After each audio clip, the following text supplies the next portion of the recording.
अगर रउआ सब चाहतनी हर रोज एक नया गाना सुने के तो रम्या म्यूजिक चैनल के लाल बटन दबा के चैनल के सब्सक्राइब करें और साथ में बेल आइकन दबाना ना रम्या म्यूजिक पर जेन।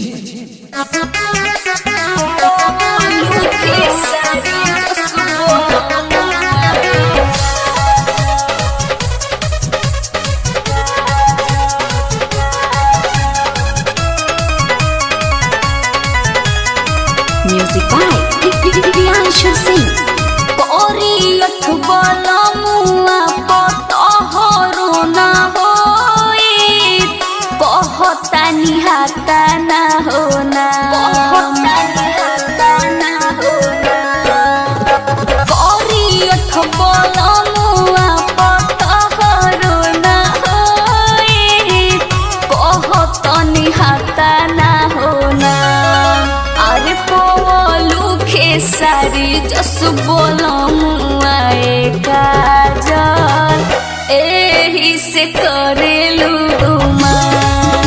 अरे पोलू खेसारी जस बोलमुआए काजल एही से चलेलू तान। पकलुल बोलमुआ से तोहरो ना होई कहतन हता ना होना।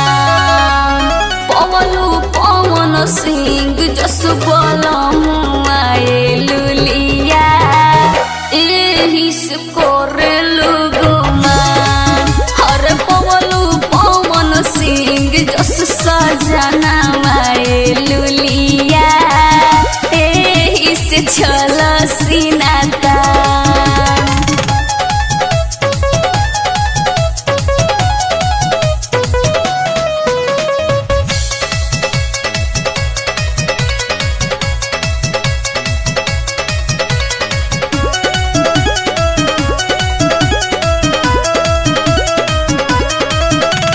मासोटर बोलमुआ से तोहरो ना होई कहता निहाता ना होना। मासोटर बोलमुआ से तोहरो ना होई कहता निहाता ना होना। पवलू अरविंद कलू जस सजना वाये यामिनी एही से करेलू गुमान। पवलू अरविंद कलू जस बोलमुआए यामिनी एही से करेलू गुमान। डाकोटर बोलमुआ से तोहरो ना होई कहता निहाता ना होना।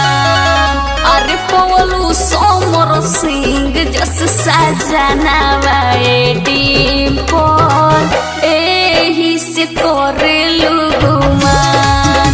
अरे पवलू सोमर सिंह जस बोलमुआए डिम्पल एही से चलेलू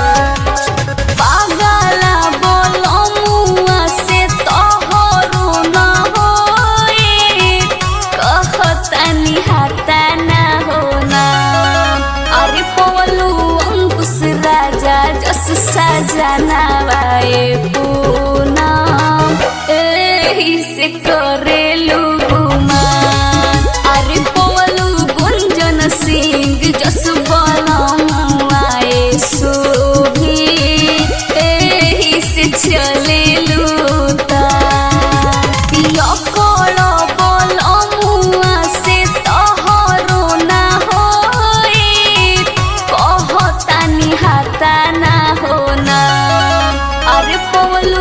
अखिलेश कश्यप जस सजाना एगो रखो एही से चले लूतान। अरे पवलू रंजित सिंह जस बलमुआए सोना एही से चल सीना तान। अरे निसवा के थीम हो।